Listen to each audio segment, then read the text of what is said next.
Welcome and thank you for joining us for our very last DealerOn webinar of 2013. It's called Killer SEO Strategies for 2014, How to Win on Google. My name is Amirrezvani and I'll be your moderator today. And today's webinar is being presented by DealerOn.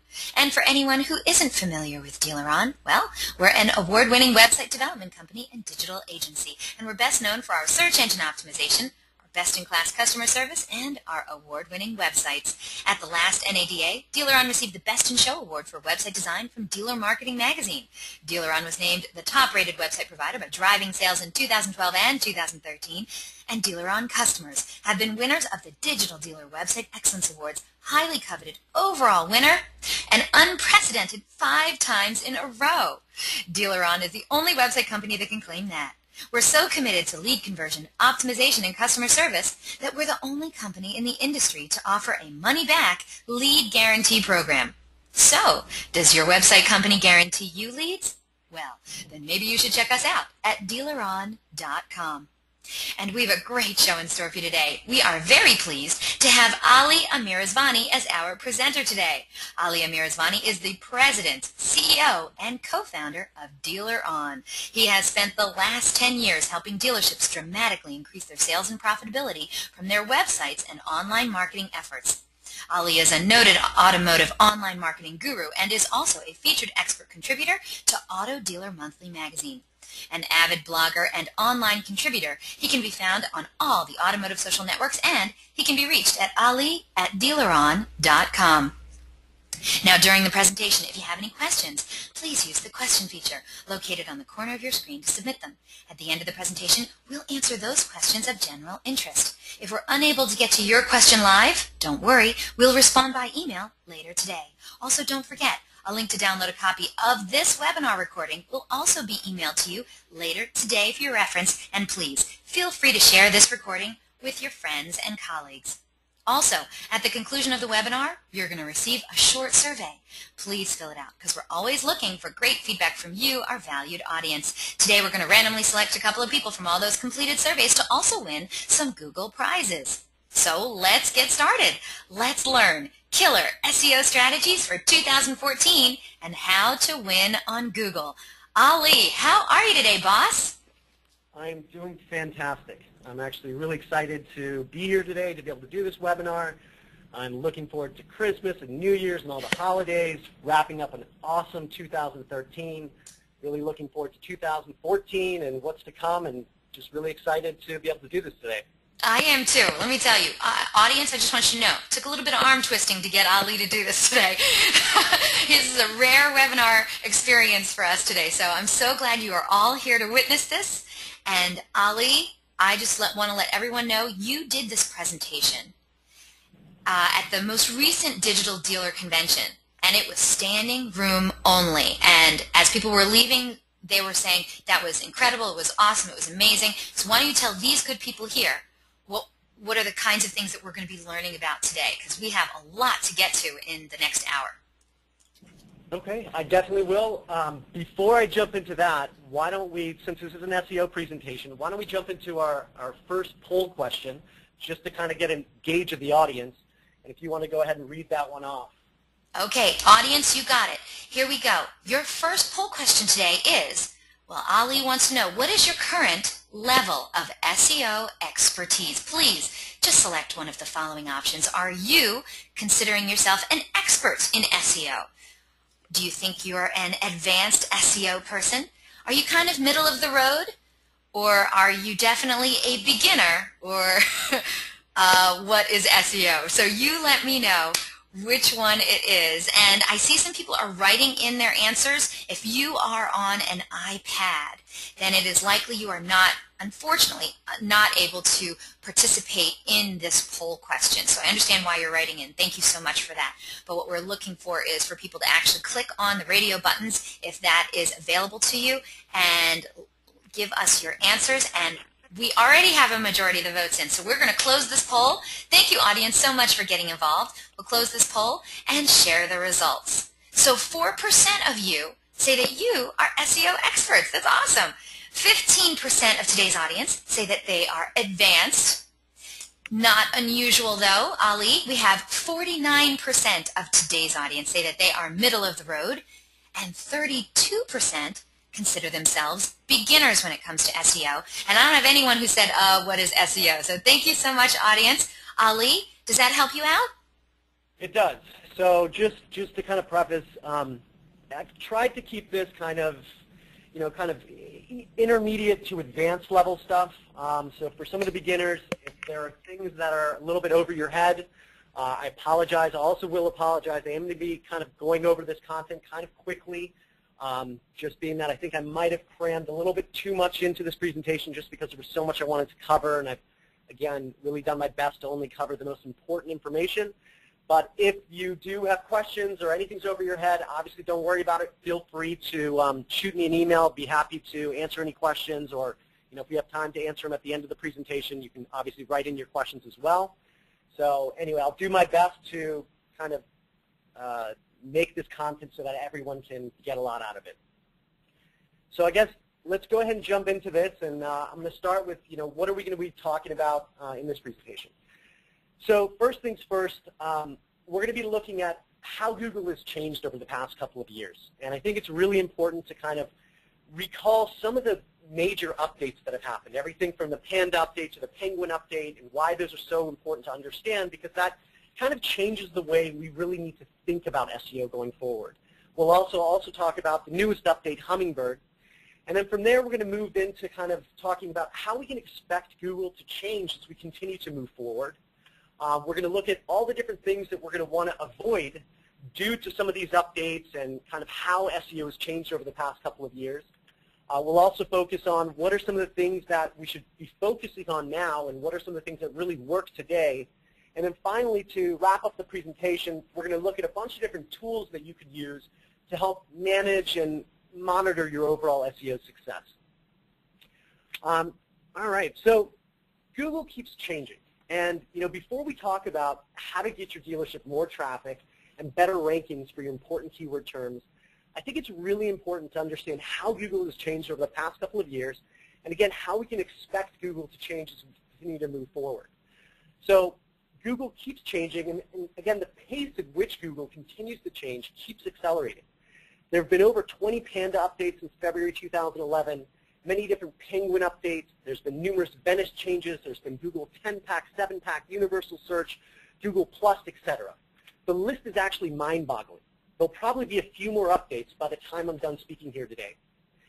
That being said, the real question is, how does a dealer keep up with Google and all the mixed signals that we get from SEO companies to website vendors like myself, to looking at some of the social media companies out there, internet marketing consultants, really anyone who has their hand in the dealer's overall SEO success.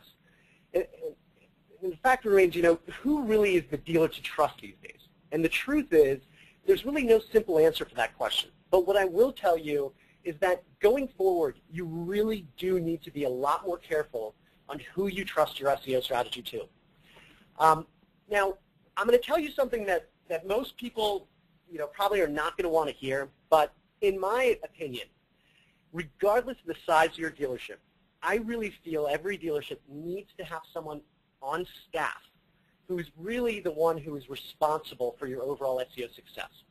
And I know that really can be, a sizable investment to have someone on staff that really gets these sort of things, but to really have someone who really gets it on staff can really be a game changer in terms of how well you do.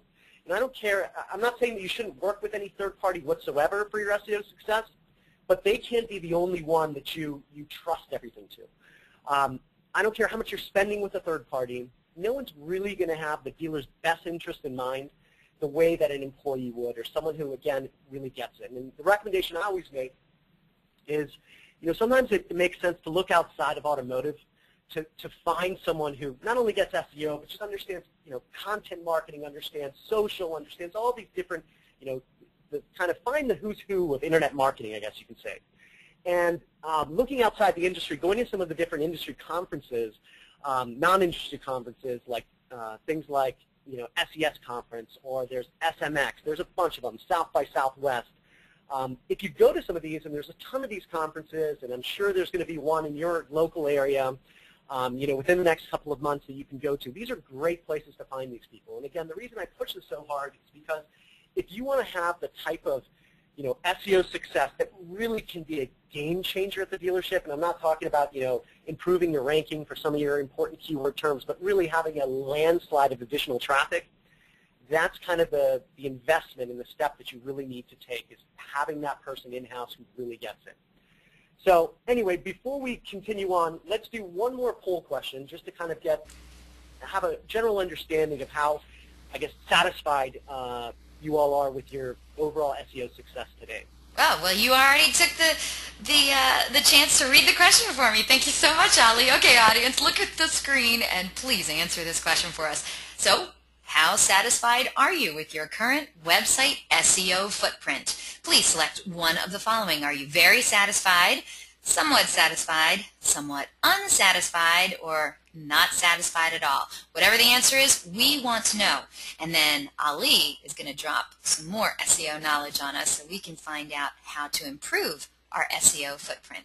Once we get a majority of the votes in, we'll close this poll and share the results. And the votes are still coming in. Audience, again, I want to thank you so much for getting involved in these poll questions. They really help us out and help us to determine what's happening overall in the automotive space when it comes to actually any subject that we cover. So we're going to be closing this poll question in another 5 or 10 seconds. I hope you get your votes in.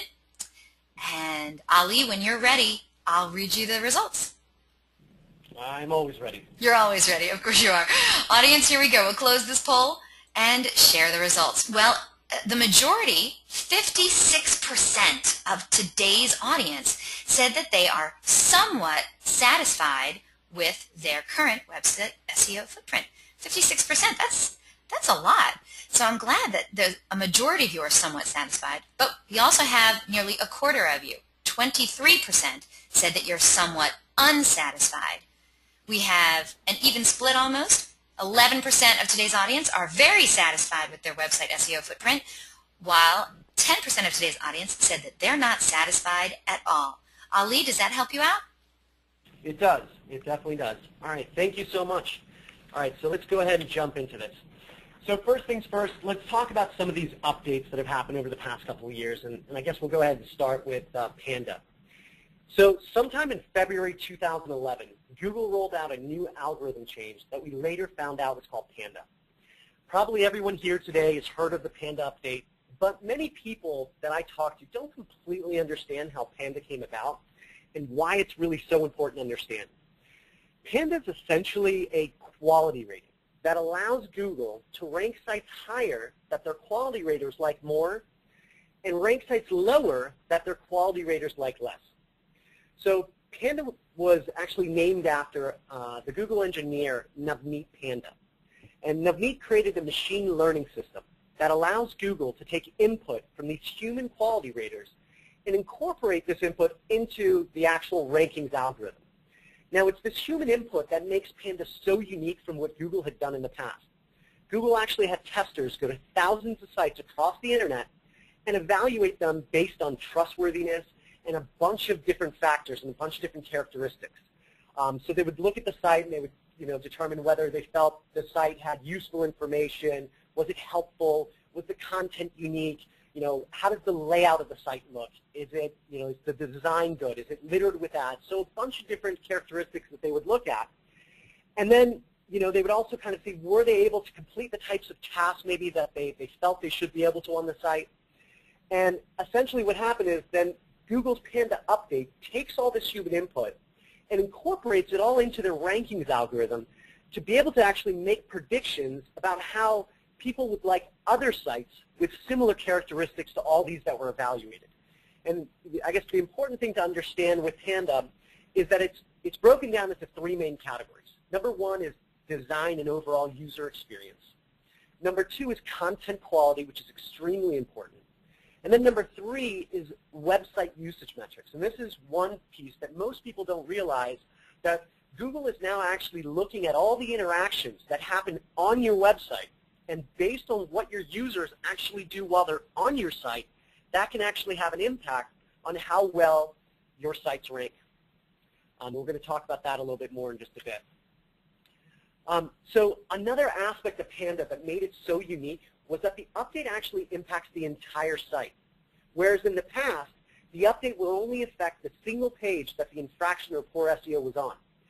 So if you have a bunch of useless pages on your site that the Panda update has a problem with, not only will it affect the ranking of those useless pages, it will also negatively affect the ranking of every other page on your website. Now, the reason I bring this up is that there are some website vendors in our space that have added things like sold vehicle pages, city pages, or resource pages to their web platforms. And these types of pages really provide no real value to the website visitor whatsoever. They've really been generated just to create many additional content pages, and essentially to game Google by having all these different iterations of the same types of content with just changing, little bits of data on each one of those pages. And this is really exactly what Panda is after. And what makes it worse is that these types of pages, they tend to have extremely high bounce rates. Because when the user comes there, they see that the content quality is poor. It's just content that's been created to get them to rank. And typically, people bounce once they hit those pages. So even if you are ranking for some of those, if you look at those types of pages, look at the bounce rate of them. So these are all things that we really need to be wary of.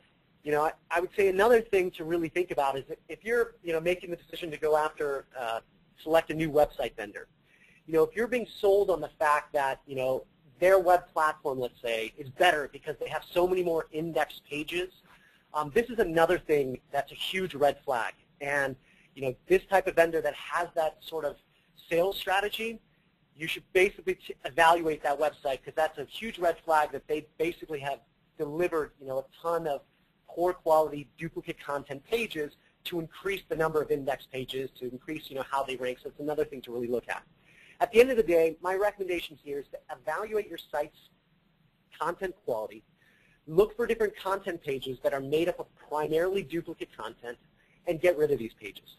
At the end of the day, most likely they're only going to be hurting you. Again, you can evaluate the bounce rates of those pages and then make an educated guess in terms of whether it makes sense to remove them or not. But 9 times out of 10, it really will actually benefit you if you do move them. All right.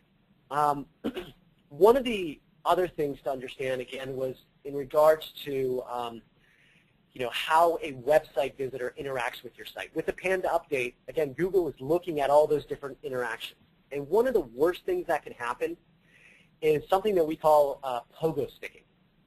And anything like bounce rate, browse rate, time on site, etc., all of these different types of things are now being evaluated. So Pogo-Sticking is one of the worst things that can happen. And what it is it's when a user conducts a search. They go to Google, they search for a particular keyword term, then the search listings are displayed, and let's say one of your particular pages is there. Let's say it's one of those pages that, again, it's a kind of one of those useless content, duplicate content type pages that really has a high bounce rate. If they click on that particular link, come to your website, and once they get to the website, because of the content quality, they decide to navigate away and go back to Google to conduct a whole new search. That kind of tells Google that, hey, maybe this particular website shouldn't be indexed for this particular keyword term because there's a high percentage of people that when we do display the search listing, they go to the site, they bounce, they come back to Google to either conduct a whole new search or they click on a different link. So this is one thing that we need to be aware of that can, again, negatively impact how we rank.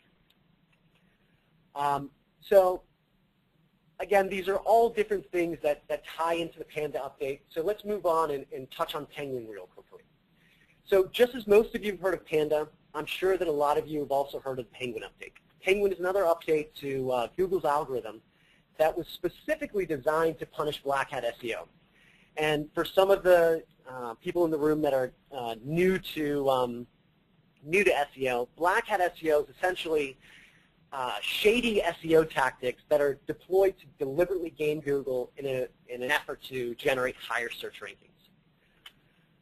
So last year, I attended the Search Engine Strategies Conference, and I had an opportunity to sit in on a discussion with Matt Cutts and to get some clarity on exactly what types of black hat SEO tactics that the Penguin update is really designed to eliminate. And for those of you who don't know who Matt Cutts is, he's the head of Google's web spam team. So this is the guy that's directly responsible for the Panda and Penguin update and just web spam altogether. So according to Matt, some of the types of black hat SEO that the Penguin update is targeting are things like doorway pages, keyword stuffing, and spammy links. So let's go through these real quick. All right, so doorway pages. Doorway pages are typically thin content sites that have been created to game Google to rank for a specific keyword, but then require the user to actually navigate to another site to reach the bulk of the content it actually intended to find. So when you really think about this, this doesn't create a good user experience, and it really violates Google's goal, which is really to get the user the information as quickly as possible. You know, Google would prefer that you had one site with all the content in that one place, as opposed to having a bunch of different microsites that are focusing on one keyword term, drawing in traffic based on having it so laser focused, and then pushing someone to another site. Again, the reason that I bring this up is that there are vendors in their space that, again, knowingly or unknowingly deployed this tactic and created a series of very thin content sites, and called them microsites. There's a big difference between a doorway page and a microsite. So again, the doorway pages are going to be sites that are focused around a one keyword phrase, and typically that keyword phrase also tends to be in the URL that's selected. So again, if your strategy currently has a bunch of these types of microsites or doorway pages in it, I would recommend to go back, evaluate these pages, these sites, and see, number one, let's see if they're even performing. If they're not performing, then just get rid of them. You could 301 redirect them to your main site. If they are performing, you may want to make some adjustments. If you really, again, if it's would be, deemed as a doorway page, being that someone comes to the site, and in order to really complete the actions that they intended to complete, they have to go to another site.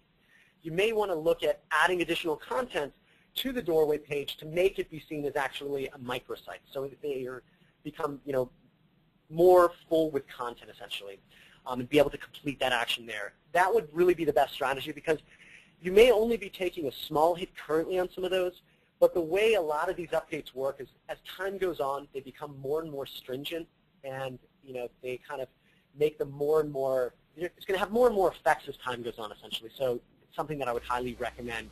Do the evaluation. If you feel it might be considered a doorway page, look at different ways in which you can add more content to them. Otherwise, just 301 redirect them to your main URL. Ali, quick question from David in the audience. He just wanted some clarification. Are doorway pages the same or not the same as redirects? No, they would not be the same. So a doorway page is an actual site that exists, that you can actually travel, go to and read information on. A redirect would be if you went to a particular URL and it automatically sent you over to another URL. So yeah, they are definitely different things. Okay, great.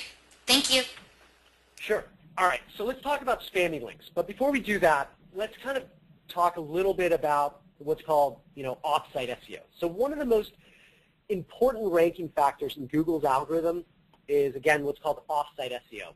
And what this is essentially things that you can do on third-party websites that positively affect your website's ranking. So examples of this would be getting quality, authoritative, inbound links, or even citations from third-party sites. So in Google's eyes, if they see that there's a ton of third-party sites out there that are talking about your site and linking to your site because you either have quality content or they're affiliated with you somehow, then you in turn must also be an authoritative site, and because of that, they're going to rank you better for that. Now, being that this is one of the most important ranking factors, it's been this way for a while and will continue to be this way for probably years to come, it's also one of the most frequently abused by spammers. So webmasters are always trying to generate inbound links, and it's definitely good to do that, but if it's not done correctly, this is something that you can really get nailed for. And this is one of those things that I always recommend. You definitely don't want a third party to be doing this, because they're going to be careless, they're going to do things that can get you nailed, and this is when you really want, if you're going to do any sort of link building, it really needs to be based on a content strategy and something that you do with someone in-house who's really being careful that they don't get you nailed for this. I've actually had dealers that have got nailed. They go from having tons of pages indexed, tons of traffic, to all of a sudden they get a notification in Webmaster Tools, you've got this problem, there's a video on it, and a whole annoying process you're going to have to go to hopefully get your site re-indexed by Google. So this is something that's really, really serious. You've got to be very, very careful. And again, this is one of the items that the Penguin update is really after. And it continues to get more and more stringent. So something, again, you really want to be careful of. So when you do set out to actually generate inbound links, the key is really you want it to look very natural. You want it to look organic. So again, if you're not careful, Google will think that you're purposely trying to generate these links. And Google really doesn't want you to build links. They want you to earn them.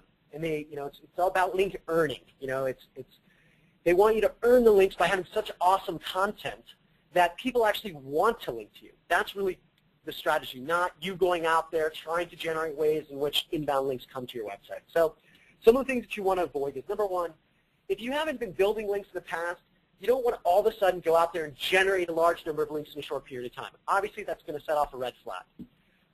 Using the same anchor text in the majority of your inbound links is also going to set off a red flag. So just to touch on what anchor text is.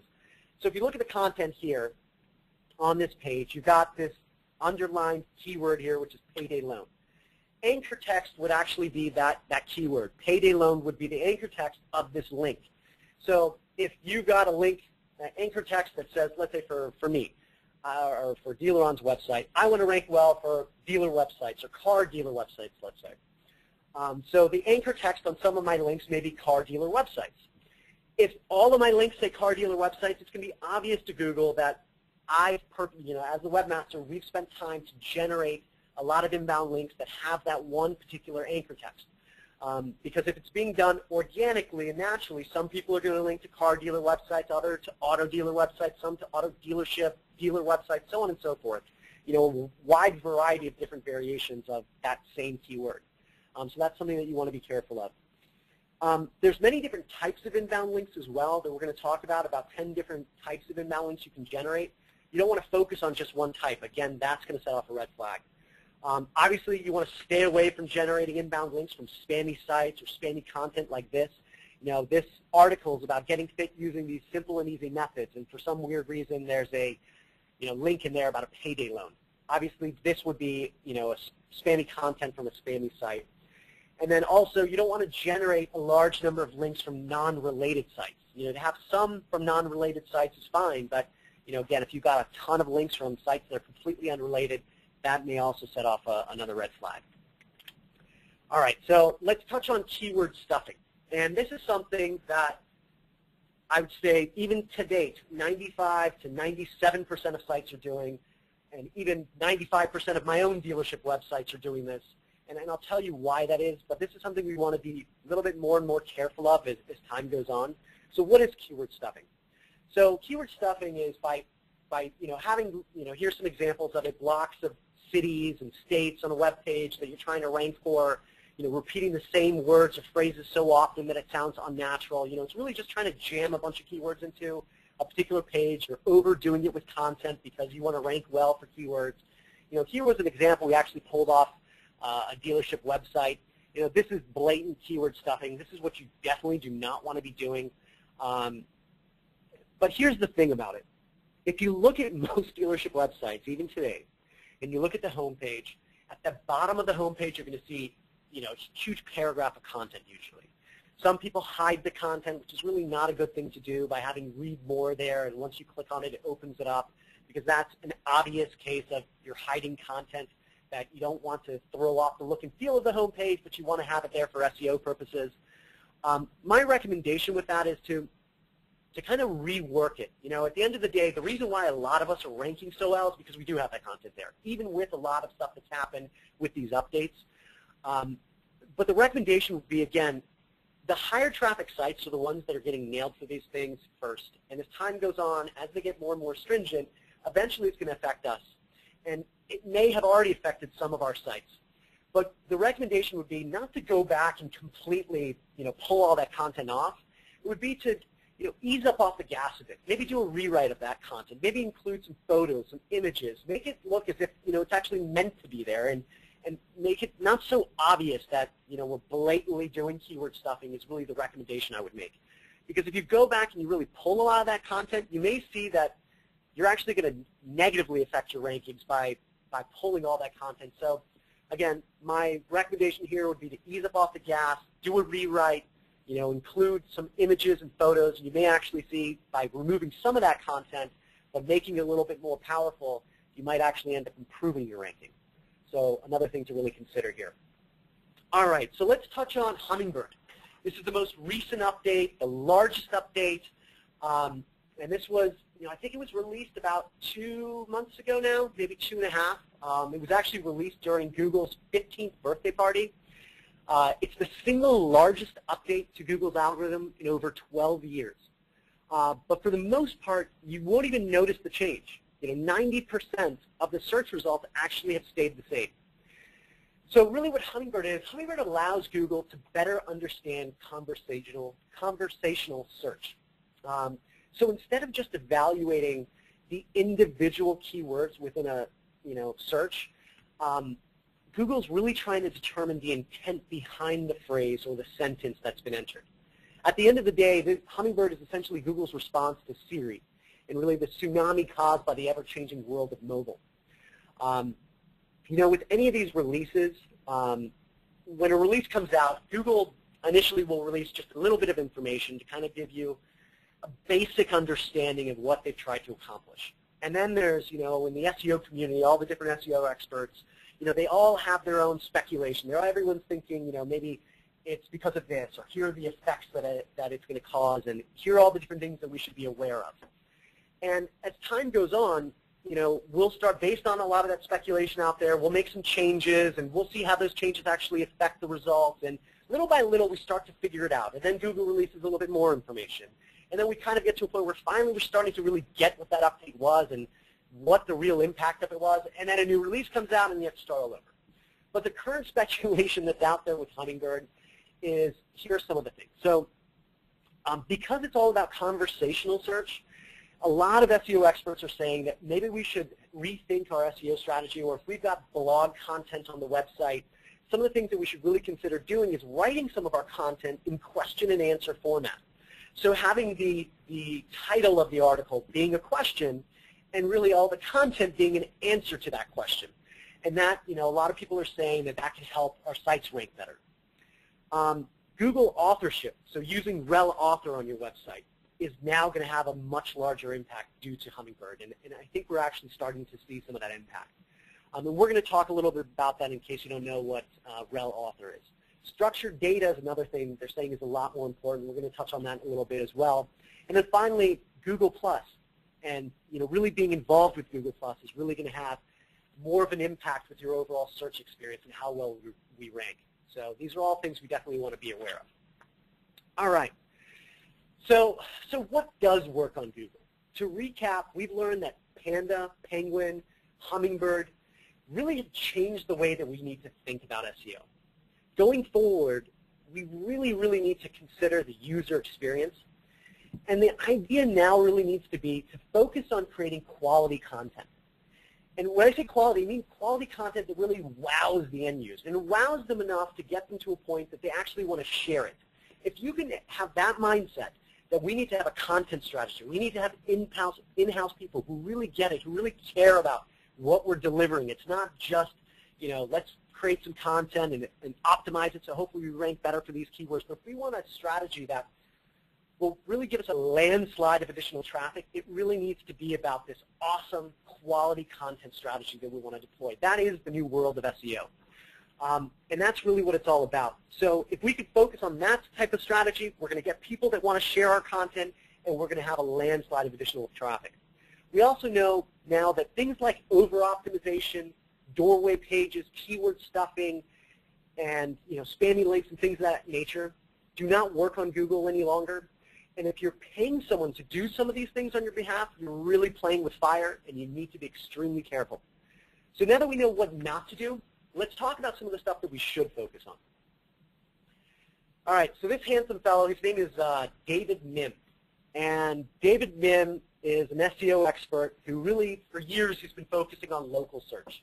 And I guess about a year ago, or maybe 8 months ago, or something like that, he actually started working at SEO Mods with Rand Fishkin. I'm sure a lot of you know about SEO Mods, but this guy is someone who really has been conducting a study for many years where he will, go after about 100 different SEO experts that are really well known in our space or in the SEO industry that are from all different industries as well, to get their views on what factors Google uses to rank websites for local search. And David has been conducting the same study for many years, and this particular study that he has more clout than any other survey of its kind. And at a high level, his ranking factors fall into 4 different categories. And those are Google+, off-site factors, website content, and reviews. And we're going to talk about those in the next coming slides. So this particular slide is kind of here just as a resource, but here are the top 20 local ranking factors. I'm not going to go through each and every one of these, but throughout the next couple of slides, I'm going to be touching on a bunch of these that are listed here and some additional ones. So again, I'm not going to go into detail on this particular thing. If you have questions about any of these that are listed here, again, feel free to write in a question, but let me just go on to the next couple of slides. So, all right, so your plus page or your local page, sorry, your places page here. Let's touch on this real quick. So in the addendum of this presentation, I have a resource that lists all 100 different ranking factors as well, but I'm going to go through some of them here. And I know some of these that are listed here are going to seem very basic, but I can't tell you how many times I'll log into one of my dealers' places account, and I'll see that certain very basic things are not done right, and they wonder why they're not ranking well, or their places pages isn't ranking well for important keywords that they really should be. So number 1 is proper category association. This is something that I would recommend each and every one of you to log into your places page just to be absolutely sure that you selected the proper categories, because this is one that just blows me away when I log in for a Nissan dealership and they don't have Nissan dealers selected as their main category. So that's a really important one. One thing is, if you can have a local area code on your plus page, it actually will have a positive impact. I know a lot of us like to use an 800 number for tracking purposes, but there are companies out there that will allow you to have a local area code and still have tracking, so you may want to look at that. Having your product or service keyword within your business title actually does help how well you rank, but it actually has to be the name of your dealership in order to use that. Otherwise, it's going to be spamming if you use that as your title or your business name, and it's not actually your business name, and you can get nailed for that. Another thing is reviews. So I'm sure by now we all know how important reviews are to how well we rank. The number of reviews, the quality of reviews that we have, all have an impact, but also the content within the actual reviews really do have an impact to how well our pages are going to rank. So if you don't have a solid reputation management process in place, it is time to really get one. It's time to have these happening on a consistent, ongoing basis. Reviews essentially to Google are additional signals that Google uses to identify your authority. It's like link building. It's like social signals. All of these are different signals that tell Google how many people are talking about you online, what your reputation is, are you an authoritative source, all of these different things are extremely important. So I would highly, highly recommend, having a solid reputation management process in place. I'm sure a lot of you also know Google just released a free tool where you can manage your reputation. You can see all the different things that people have written about you. You can respond back to them. This highlights how important Google thinks it is to have a solid reputation management process. So again, if you don't have one, if you need help, pay a third party until you get it down and eventually take it over in-house. It will be with you for the long haul. All right, so real quick, a couple things that most people don't understand or don't realize and can give you a huge lift and can give you a competitive advantage over some other dealers just because most people don't know that this actually is the case. But the same way you can improve how your website ranks by having inbound links generated to your URL, You can do the same thing for your places page. So you can actually have inbound links built to that, because technically your places page is like your secondary website. So linking to it from a bunch of different areas, it is actually a good strategy. The thing that can really help you there is if you've gone through all the important things you're supposed to do with your places page, and let's say you have 100% filled out, everything is in there, so on and so forth, and you can't seem to rank for important keyword terms because maybe you're not directly within the major metro city, it's not in your address, but you're just outside of it in one of the suburbs or whatever, but that's the city you really need to rank for. This is one of those things that can give you that competitive edge. Build inbound links to your places page, and that's something that most people don't know. All right, so real quick, let's talk about citations, which are also another off-site SEO kind of strategy. So for those of you who don't know what a citation is, it's what we call a NAP, and it's essentially name, address, phone number.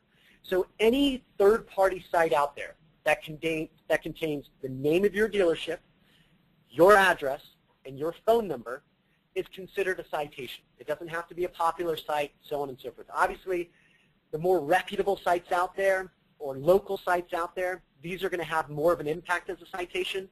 And these are just some examples of different sites that have citation things like Yelp, local.com, White Pages, MapQuest, Foursquare, Yahoo, Yellowbook, Facebook. All these would count as a citation. And they don't actually have to link to you to be considered a citation. Though, as you can see, a lot of these actually will have a link on them that actually does link to your website, but they don't actually need a link. So this is an important thing also that establishes that you are who you say you are, you do what you say you do, and you deliver the products that you say you're going to. It's something that I would highly recommend taking a look and finding out how many citations you currently have and making sure that your citations are consistent from one place to the other. This is something that's really important people don't understand as well. You want your name to be written, your dealership name to be written the exact way on all third-party sites out there.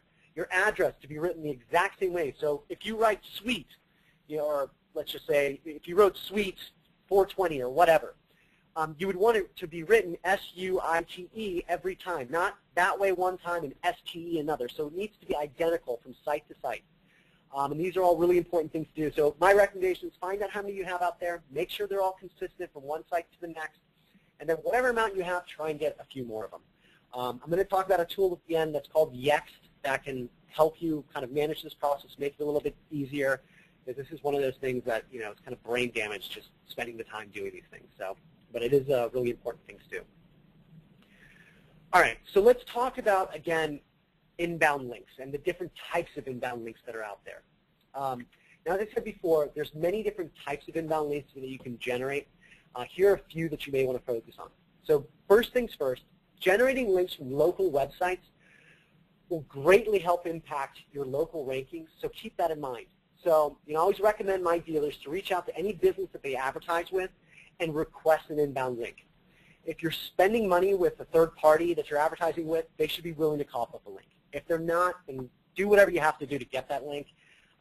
Threaten to cancel, do whatever, because the fact remains that a lot of the companies that dealerships advertise with tend to have websites that have really, that are authoritative websites. So getting an inbound link from one of those can actually have a pretty big impact. It's not necessarily about how many links you have. It's about, the more authoritative and the better links that you have that come into your site that's important. So definitely, go down that avenue, contact the business that you advertise with to see if that's possible.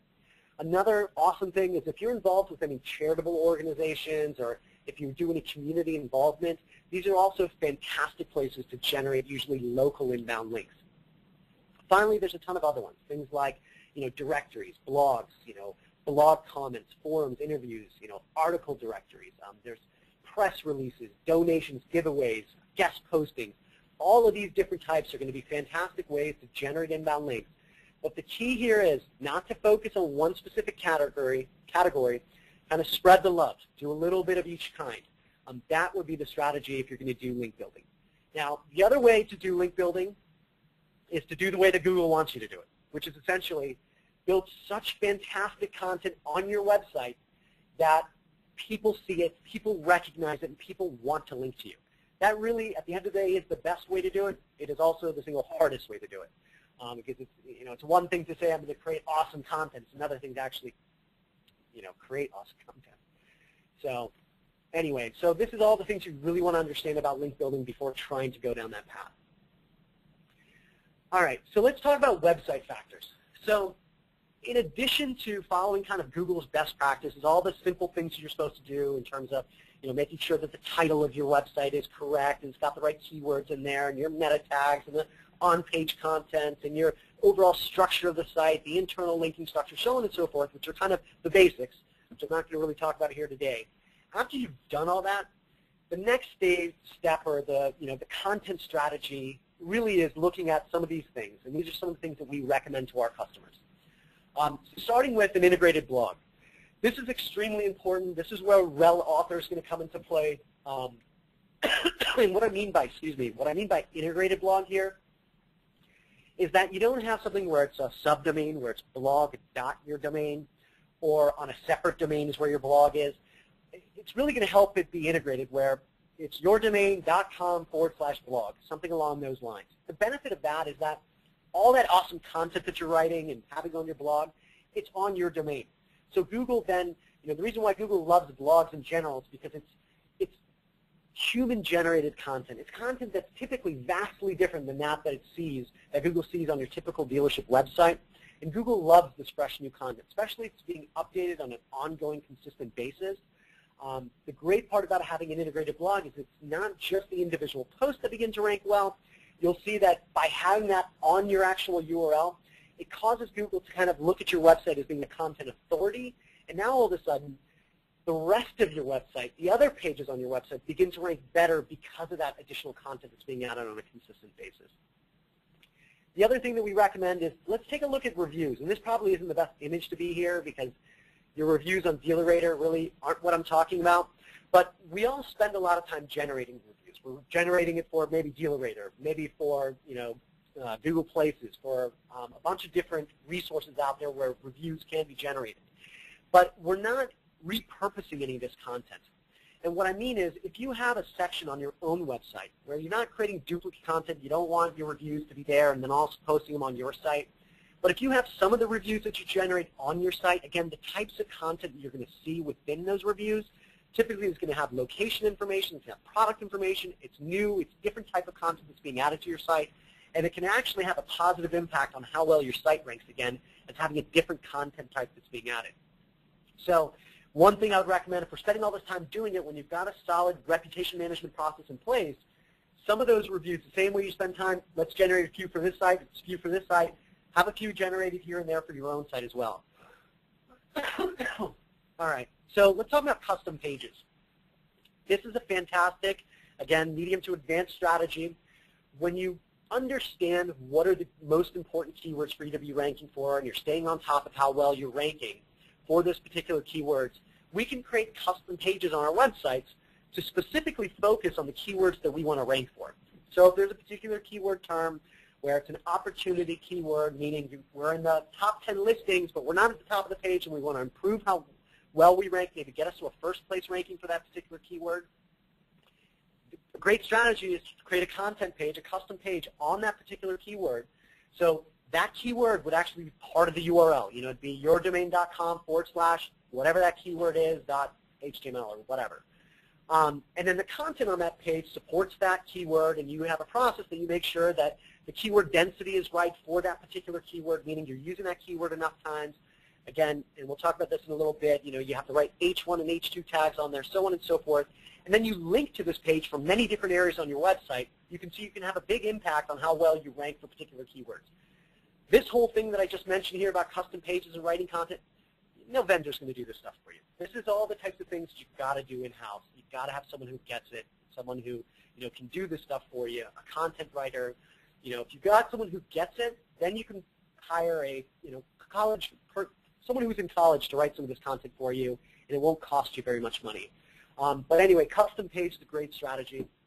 Then newsletters. Again, we're looking at the potential of repurposing content. So here's the thing to clarify here. If you're working with a third party and newsletters are being written for you, depending upon the third party you're working with, that content that's being written for you may be unique. If that is the case, then a lot of times this content is being emailed out and it's being hosted on a URL by this third party, and it's only there for the sheer purpose of when the person clicks in their email to open up a web page of that same content. It's not being indexed, so on and so forth. In that case, let's take that content, if it's unique, and get it on the website. It's a perfect place to have it. That content can continue to benefit you. Again, you can rank for some of the stuff that's on there, so another strategy that we recommend.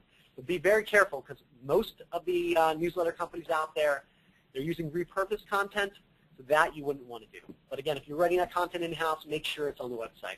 Or if the third party, again, it's unique content. All right, let me take a breath here. I've been talking nonstop for... No, you're doing good. As a matter of fact, why don't you take a little drink of water or something, because you are just throwing out so much great information, and the audience is definitely appreciating it. We have a steady stream of amazing questions coming in from our audience right now. So get ready, Ali. You're going to have a great Q&A session. Some of these questions are amazing, and they're very thoughtful, and if you're ready to carry on, you let me know, but you have about 20 or 25 questions from the audience waiting in the queue. Okay, awesome. Okay, so earlier I was mentioning structured data and Hummingbird and how it's more important now. So let me touch on structured data. So Google has adopted kind of a new level of content, I guess you can say, that they look for on websites. Again, it's called structured data. And I think it was in 2011, so it's been a couple years now, that Google, Yahoo, and Bing got together. They agreed on a universal standard for structured data, and it's schema.org's metadata set. So if you go to schema.org, so S-C-H-E-M-A, schema.org, you can read more about structured data. Now, traditionally, Google uses your title tag, your URL, your on-page content, so on and so forth, to determine what your page is about. For dealers, it's important that things like your make, your models, your address, etc., be in a Google-optimized format, and to give yourself, an opportunity to really rank for that type of content. Now Google is giving us, another opportunity to even be more specific and direct, I guess you can say, in telling them things like, where we're located. These are all the different things that we can pass to Google via structured data. So again, it's kind of like metadata that we, our title, our keywords, and so on and so forth that's in the source of our content, source of our page. This is what it would look like. So if you do a view source on your page, if you have structured data, this is an example of it. So again, we can tell them the name of our dealership. We can tell them our URL, where we're located, our description, our address, phone number, so on and so forth. But it goes even further than that. This is just this example. You can also pass product information, your make and models. You can pass pricing information. You can pass ratings and reviews. There's a whole bunch of different things that can actually be passed. And the reason that I bring this up is because last time I did an evaluation, which I think was right before Digital Dealer, we went out and looked at most of, I think we looked at about 25 or so different web vendors that are out there today. And only half of them had structured data actually incorporated. This definitely will cause your website to rank better. We know this now. It's not just an assumption. This is something that they're doing, and they continue to make references to why structured data is important. You can actually log into Webmaster Tools and see if your site has structured data, and I'm going to talk about that in just a second as well. There's a resource there. Obviously, if Google's making it available within Webmaster Tools, and it's an important thing to do. And I'm going to talk about how you could actually get structured data on your website, even if your website provider isn't doing this, but we'll talk about that in just a second. As we said before, you can use structured data for review. So here's just a quick screenshot of an example VDP from the DealerOn platform. It's been a few years now that we knew reviews were extremely important, and we did a bunch of testing. We found that having reviews on your VDP actually will increase conversion rate because it builds the overall trust level that the consumer has with entering their personal information. They've seen maybe your 10 most recent positive reviews on your VDP. So we have seen increases in conversion rates.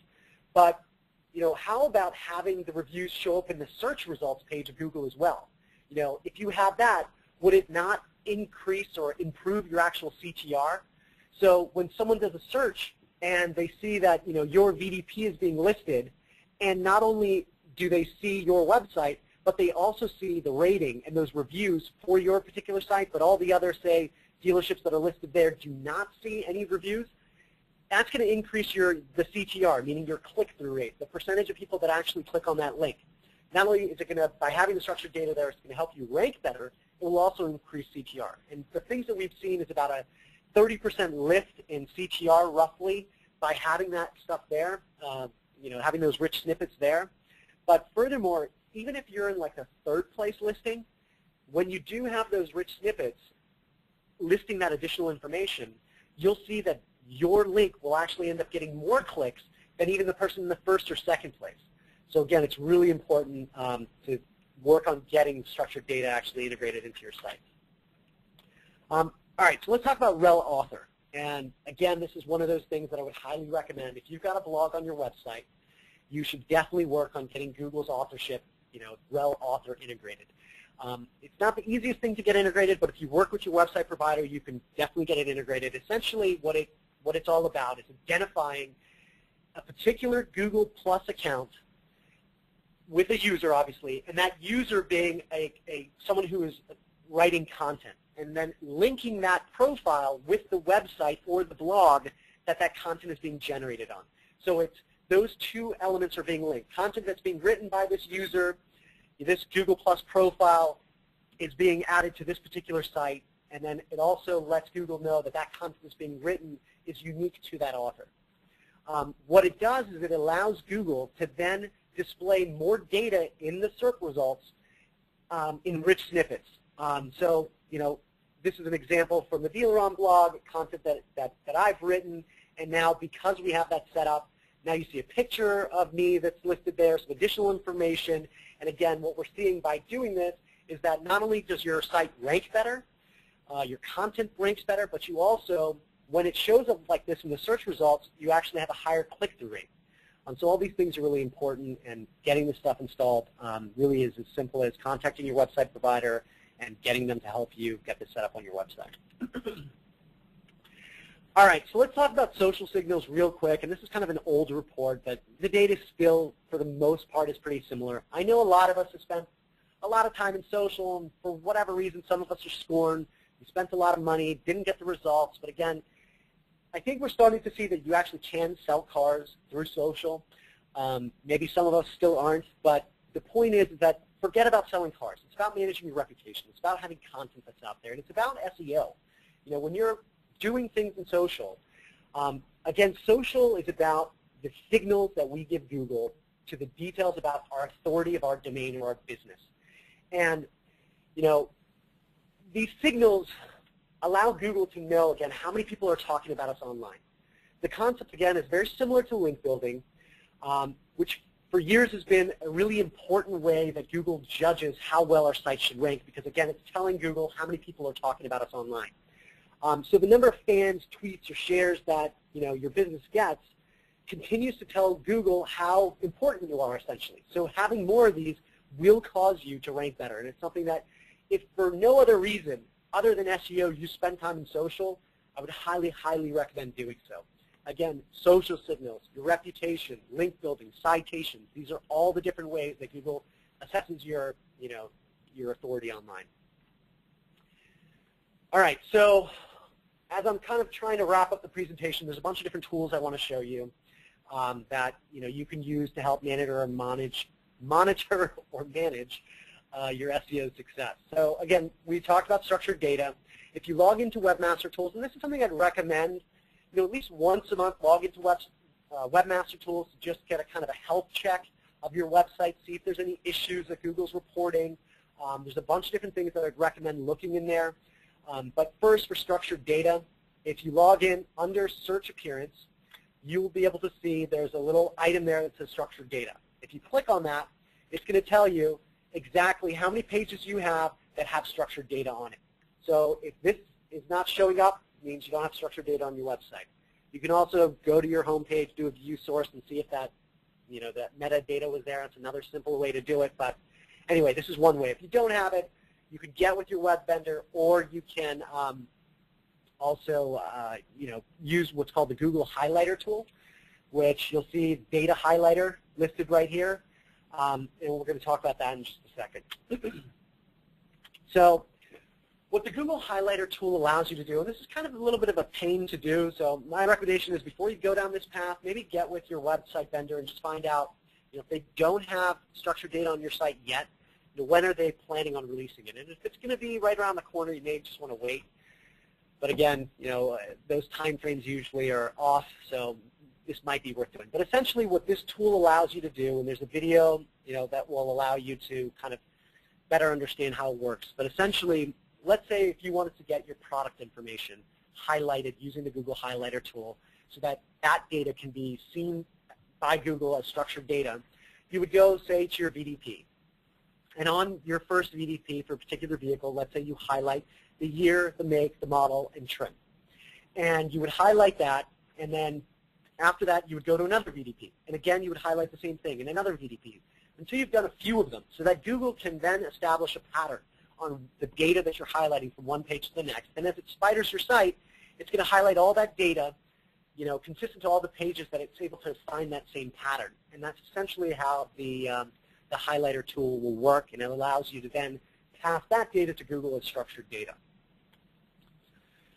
All right, so let's talk about a couple of these other tools here. Oh, one other thing that I should mention that I would say it's kind of important.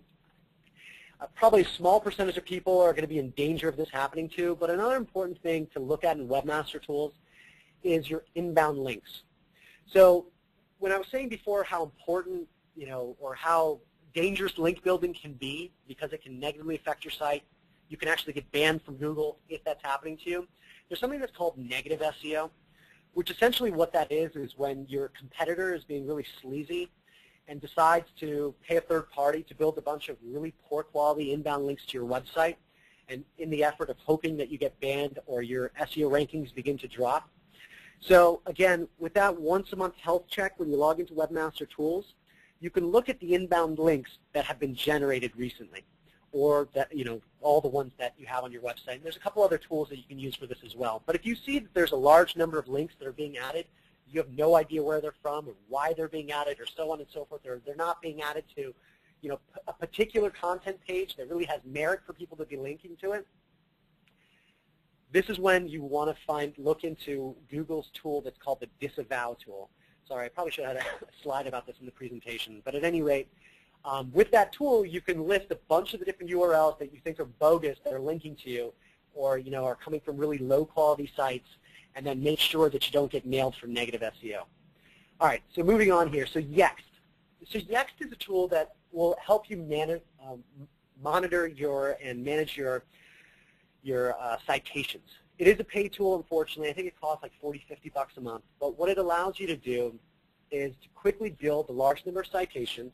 It also allows you to be able to see, for the citations that you currently have out there, are they consistent from site to site? So when you set up an account with them, it's going to go out there, it's going to find all the different sites that you currently have citations on that it works with in its network of about 50 or so different of the important sites, I guess you can say. And with those, it's going to look at your exact listing on there. And if there's any areas where there's discrepancies between one to the next, or certain things that are not consistent, within the tool it actually will allow you to update them and make it consistent from site to site. It's also great if you've got a dealer group where you've got a bunch of these different sites to manage, where really trying to set up all the different citations for 50 different sites or so, and it would be such a pain. So that's when I would highly recommend looking at Yext. It's a great tool. We've had a lot of success with it, but just a recommendation you may want to look at. Another backlink research tool that's one of the best in the industry is Majestic SEO. So this will allow you to, A, see who's linking to you, like we just talked about, that you can see in Google Webmaster Tools. But furthermore, it's a good tool to use if you're going to do link building.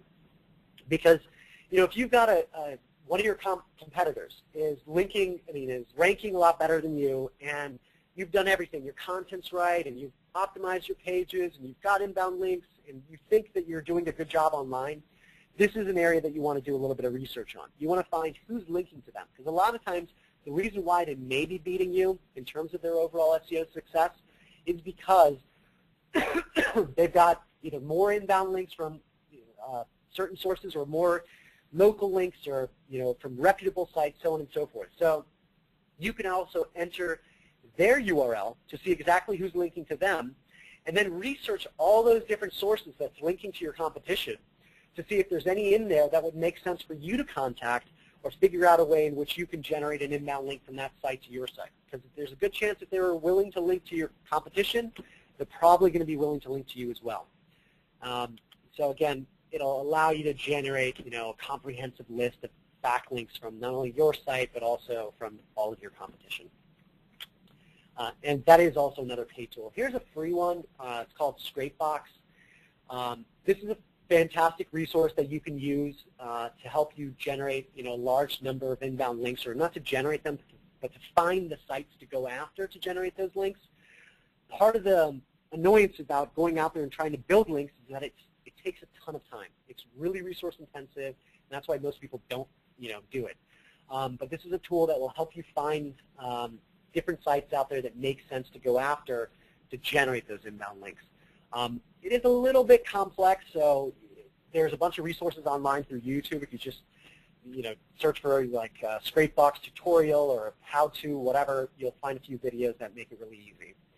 But definitely something that I would highly suggest checking out. Another tool is from SEO Moz.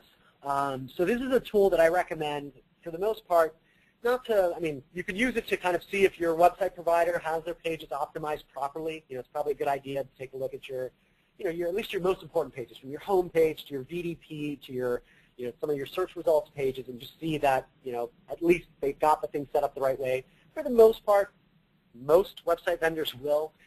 I will say I've definitely seen some that do not have it set up correctly, so you might want to run this report just to make sure it is right, and if not, share that information with your website provider. But this is a tool that I recommend when our dealers are going to create their own custom pages.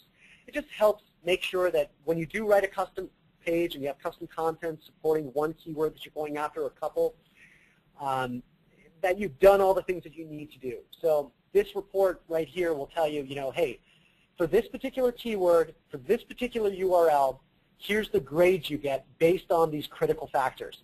So is that keyword within the title of the page? Is that keyword within the URL? Is it in the description, the H1s, the H2s, the body? Is it in bold? Is it in an image alt on that page? It's all the different things that you want to do, and based on that, it'll kind of give you not only these details at the top of the page, but I couldn't screenshot the whole page, a ton of other factors that it will give you. So this is a good tool to use if you're writing new content on your site, if you've got a blog, just to make sure that you're setting them up properly. But not only that, SEO Moz also has a bunch of other tools, so another company that I highly recommend checking out if you, again, serious about your SEO success. Within Google Analytics, there's a bunch of other tools there as well where you can see how well you're ranking, and understanding your rankings is really important because it helps you identify your opportunity keywords. And I'll get to that in a second here, but understanding your opportunity keywords is critical to your SEO success, or how you're going to manage your SEO. Where to focus your time is really the most important thing when you're writing content. What I call opportunity keywords are keywords that are in the first 10 listings. If you're on page 1, those are your opportunity keywords, because those are ones without too much additional work you can raise from the 10th position to the 5th position, from the 5th position to the 2nd or 1st position. And there's a big difference on where you are on the first page. By improving your ranking just from one position to the next can make a big impact on the type of traffic you get, especially if it's from what I call your money keyword terms, the ones that you get the most traffic from.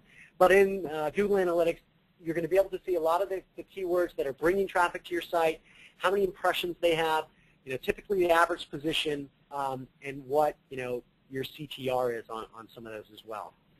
And this is changing a little bit due to some of the changes Google has made, but there are third-party companies out there that you can use. Your website vendor may have a ranking tool. Like for DealerOn, we've got a system that allows our dealers to see their keywords, exactly where they rank, and gives them suggestions on how to add additional content to help improve those rankings. But anyway, here's why it's so important to understand. So how important is it to be number 1? And this is a report from Compete that just breaks down, number 1, of all listings that are out there, 85% are from organic traffic, so only 15% are from paid. So obviously, focusing on SEO is going to be huge for you, but here's the share of organic clicks by rank. So if you're in the 5th place listing, which, a lot of times if I've got a keyword in the 5th place, even for me, I'm like, okay, that's good. I'm on the first page. It's probably getting me some clicks. But at the end of the day, you're only getting 4% of the total clicks. So jumping from 5th place to 1st place will increase your traffic for that particular keyword by 13 times the amount. So if that's a money keyword term, one of the ones you're going to get the most traffic from in general, and you go from 5th to 1st, that's going to be a huge lift in traffic. And that's why it's really important to understand the opportunity. If you're in the 10th place or 9th place, you're pretty much not even getting any clicks. But again, those are the ones where, with a little work, some content writing, a custom page, focusing on your internal linking structure on the site for that particular keyword can really have an impact. So, for the most part, that's my presentation. I hope everyone got a lot out of this, and I guess we'll move on to go into some questions. Well, audience, was I right or was I right? Did I not tell you that Ali had a lot of awesome information to share with you? Now, Ali, just so you know, we have an amazing amount of questions from our audience. Everyone wants to know what you think about certain situations. So if you're ready, please, let's put it on the next slide and let's get to it. Here we go. Okay, our first question came pretty early. His name is Alex, and he says, and by the way, you can tell that these questions came in order, so you'll see the progression, during your presentation. So Alex asks, are the website usage metrics based solely on organic, i.e., generally the bounce rate on display ads is higher and time on site is lower than organic search? Yes, they're 100% on. They're only on organic. Google's not going to penalize you for doing paid search, paying them money, and then having a high bounce rate and stuff. So yeah, just worry about the organic, not the paid search stuff. Perfect. Okay, Alex, thank you so much for the great question. Next one comes to us from Jim. He wants a little bit more explanation about the doorway page. Is a doorway page like a splash page? So that's a really good question. And technically, yes, it would be considered a doorway page, but Google's not going to penalize you on a splash page. And the reason being is because to Google, it's obvious that you're trying to direct someone into your splash page. Maybe you have different brands, maybe you have different products, and then you're trying to funnel them out from there into one of your corresponding sites. At the end of the day, if you created this as an SEO advantage because you're trying to focus on a specific keyword term and then send people out to different areas where the bulk of the content is, you would get nailed for that. But for the most part, I wouldn't worry about a splash page because usually that's going to be your group's name or something along those lines. It's not a keyword-specific strategy. But technically, a splash page would be considered a doorway page, but I don't think you're going to get nailed for that most times. Google is very sophisticated in how they identify these things, so I wouldn't worry about that. Thank you so much, Jim. I hope that helps you out. Okay, our next question comes to us from Michael. He says, in regards to doorway pages, would you include landing pages for SEM in this grouping of limited content pages? No. Again, when you're creating a landing page, whether it's going to be, usually landing pages for the most part are going to be part of your own URL. So that's not going to be a big deal, and they're not really set up to rank. If you have a rare situation where you've created a landing page that is specific to a particular keyword and you're trying to get it to rank as well, and you're using it for paid search, if it's ranking and it's pulling in organic traffic, then I would be worried a little bit about it. But for the most part, it would be a kind of a hairy situation in terms of that being one of those situations that you would have to worry about based on the setup. But if you have questions about a particular page and you want to just email it to me, again, I'd be happy to kind of break down why I wouldn't be concerned about it. Okay, great. Michael, I hope you take him up on that. That's awesome. Our next question comes from Casey, and Casey's not pulling any punches. He wants to know your opinion. He wrote a very long question, but I'll just shorten it up. He currently uses DealerTrack, and he was just curious if DealerTrack is considered a top provider for SEO? Do you consider them a top provider, or is there somebody at someplace else you should be looking? I mean, at the end of the day, the obvious answer to that question is that you should be with DealerOn. I mean, obviously. I told him that too, by the way. You know, at the end of the day, so DealerTrack has a few different properties. There is ClickMotive, which was their most recent acquisition. Actually, no, that's not true. They've had another one, which was, was it MGMI? Anyway, there's 3 website companies that they now own. Or it might have been Next Step. I can't remember. But at any rate, there was ClickMotive, and the other one prior to that was eCarList. Personally, and again, I don't want to say anything about any of my competitors, but that's negative. But at any rate, between those two, I personally think eCarList's SEO strategy was maybe a little bit better, but ClickMotive is also a good one out there. But a lot of times, out of the box, they're set up right.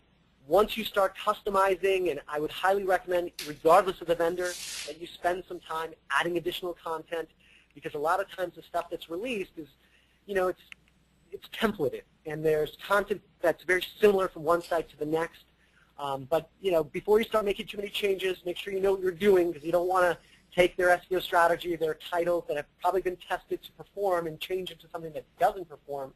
But I would always recommend updating, adding additional content. But for the most part, both of those are solid, SEO platforms.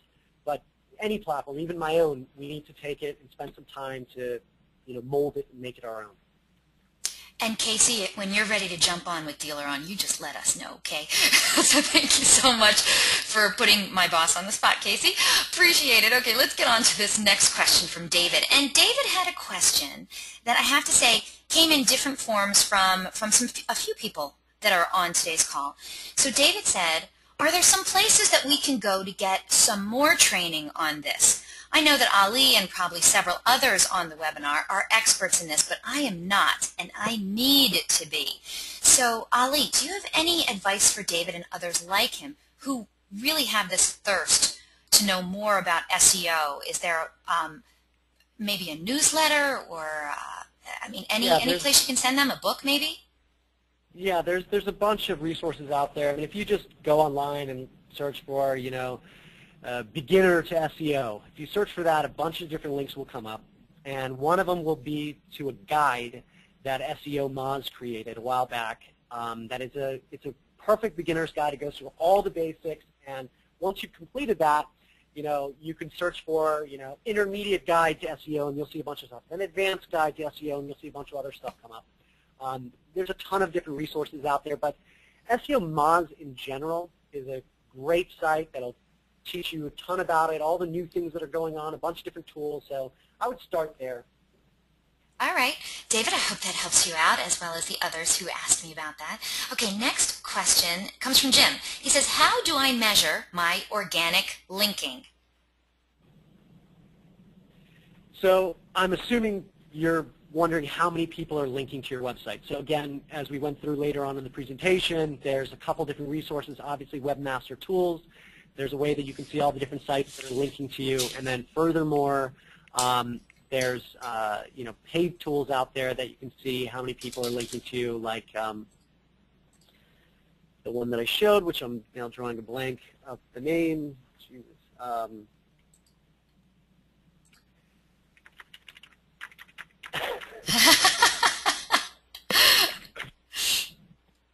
Majestic SEO. Geez, this one.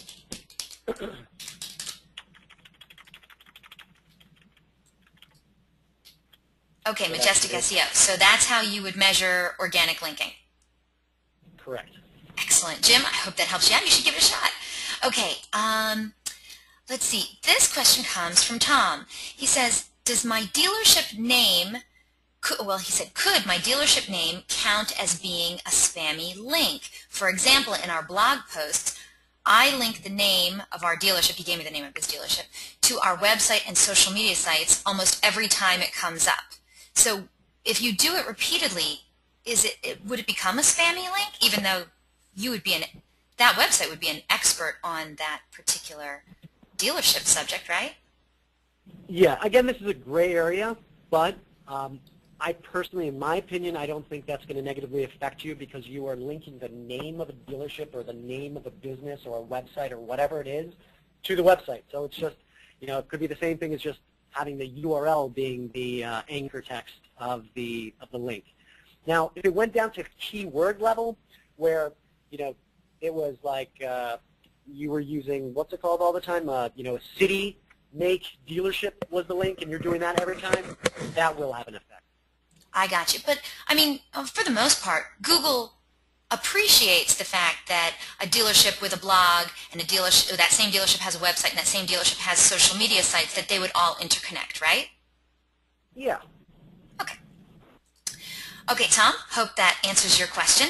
Our next question comes to us from Willis, and Willis wants to know, how many times should keywords be used in a blog entry with approximately 450 words per post?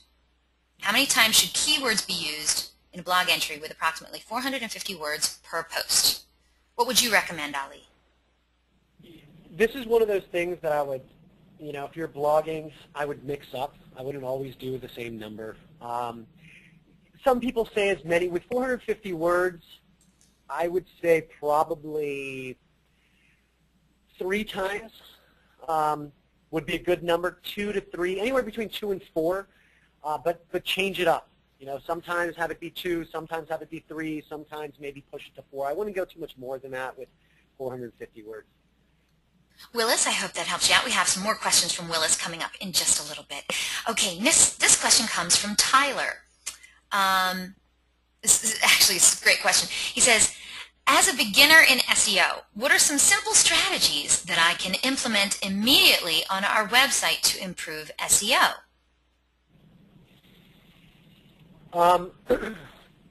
Usually the first thing to do before you do anything is to do your keyword research, which essentially what you're trying to do here is to identify what are the important keywords that I should be going after. So once you have a list of the keywords that you feel are important, and you usually can get with your website provider to kind of help you get a general list, you then know your keywords. And the way that you're going to evaluate what's important is based on what is out there that has impression share, that has a certain number of impressions.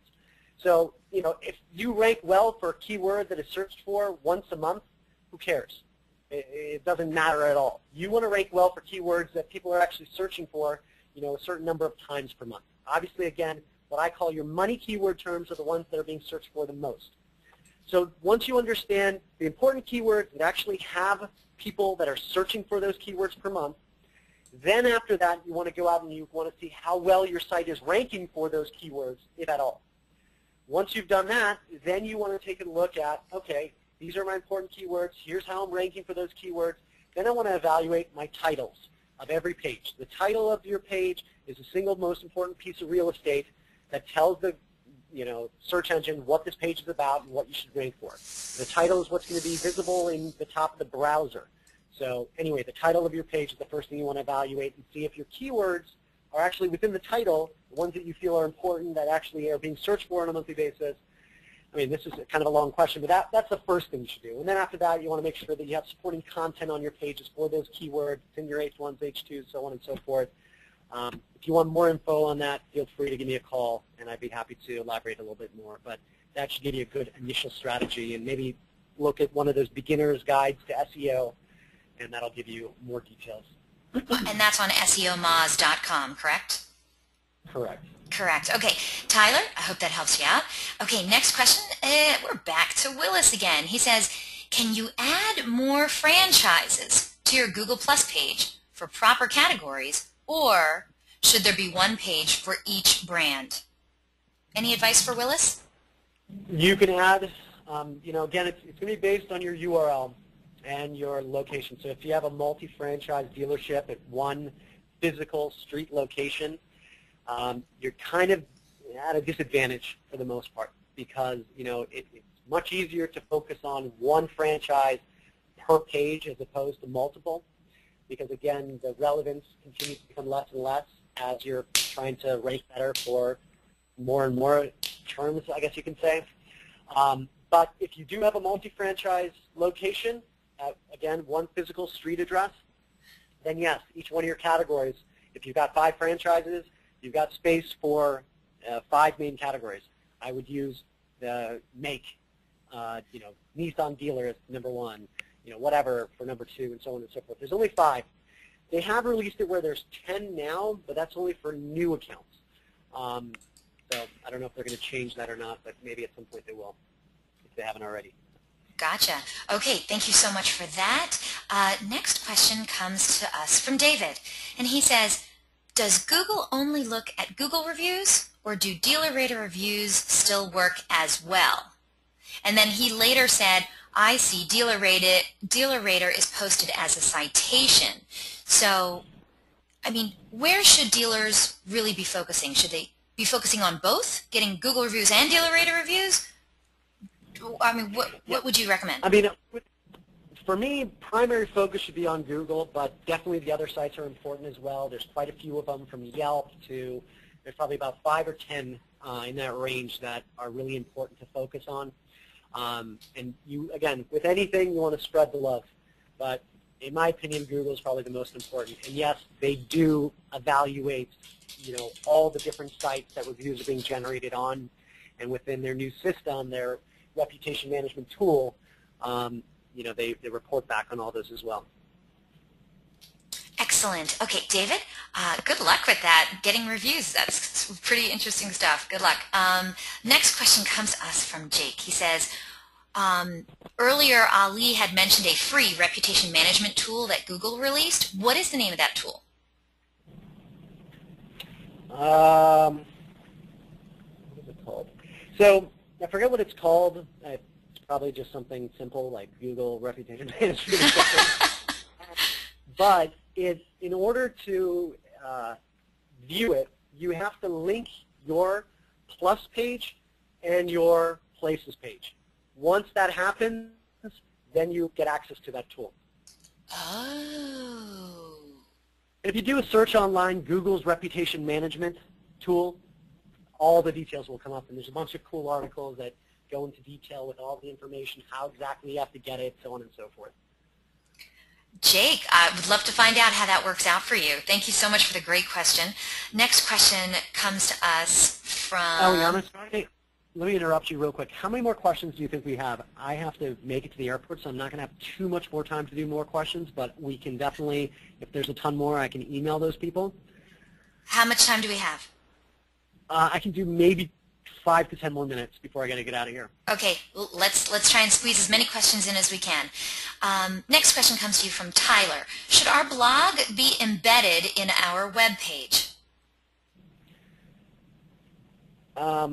When you say embedded, I'm assuming what you mean by that is that the blog is actually on your website, meaning the content that's being added to the blog is on your URL. So again, like I talked about before, and it's probably answered your question, but what we recommend is having an integrated blog. So again, it's not on a subdomain. It's not framed into your website. So that's one thing I want to clarify. If you're framing in something, content, that does not count because it's basically hosted on a different URL and doesn't do you any good. But I'm assuming you mean having it on your URL. And if that's the case, yes, that's the way to do it. That's the way to do it. Okay, because Lisa also had a question about it. She says her newsletter is on their website, but the URL is the newsletter website, not the dealership website. She wanted to know if that was okay. So, for instance, it's www.newsletter.com / the name of her dealership. Right. That's not. That has no SEO value whatsoever to your website. Problem being is that that content is hosted on their URL, not yours. Understood. Lisa, I hope that helps you out with that. Willis had a follow-up question. He says, what's your advice for creating good meta tags? Or maybe, Ali, is there some place you could send him to get advice on creating good meta tags? Again, the whole concept about meta tags, titles, all that is going to be based on using your important keyword terms within the title, making it look conversational, and not being overly spammy, kind of following some of the guidelines. If you look at Google's documentation on the accepted practices for SEO. They'll kind of give you details, and so will SEO Moz and a bunch of these other places on the kind of recommended practices. Your title should be between this many and this many characters, and don't exceed it, and so on and so forth. So look for some of those resources to give you that data. Okay, just a couple more questions, and then we'll wrap this up. All right, Ali? Okay. Okay. Lisa wrote in, what was the phrase Ali used when discussing blogs? He wanted it to look like the example he showed of his blog. So I guess it was when you were talking about blogs. I didn't know which one she's talking about, though. The things that I talked about was REL Author, which has to do with the blog, which is Google's authorship. So that's REL equals, here is a slide on it.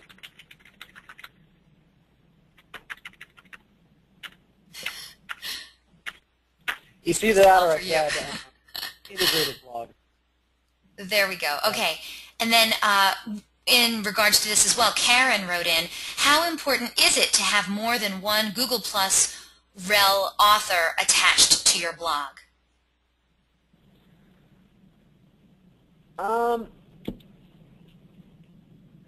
In my opinion, I think it's best to just have one.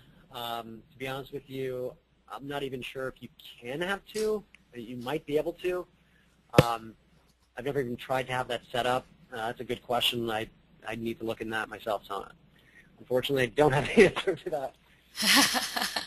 All right.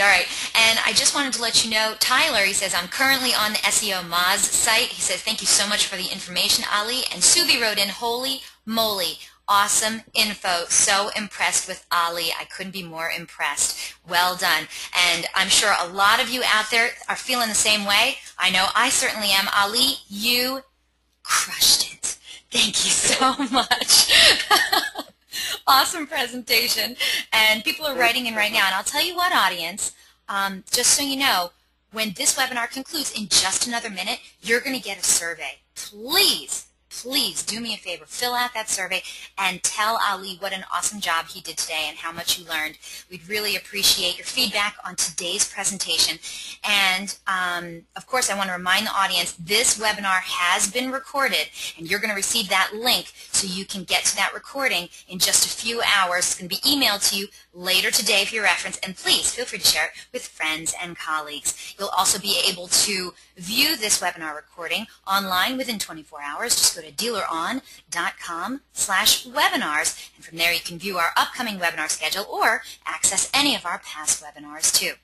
Now, Ali, I know I got you all confused. I got you in the middle of your presentation. Do you think you could go all the way to the end now? We'll just button this thing up for everyone, okay? Uh-oh, too far. Where'd you go? Well, I want to let you know, audience, we will not be here next week because of the holiday. All right, obviously it's a big holiday. I don't know if you heard about it or not, but invitations will be going out a week from Friday, a week from tomorrow, for our next webinar, which is going to be on January 2nd, 2014, and it's called The Customer is Serious About Buying. Are you serious about selling? With none other than David Kane. So, are you ready to sell to more internet shoppers and boost your bottom line? Well, too often salespeople wait for the customer to, quote-unquote, get serious before bringing their A-game. Well, that's too late. The game's over on the first play, and if you wait, you're going to lose the sale. However, using the right strategy on today's savvy internet car buyers will maximize profitability, dramatically increase inventory velocity, and greatly improve customer satisfaction. Famed automotive trainer David Kane will discuss how internet salespeople can win the competitive race by providing remarkable value in their responses and effectively engaging with today's empowered buyers. These cutting-edge strategies used to generate all-important prospect interaction are the same ones employed by leading dealers, and they'll work for you too.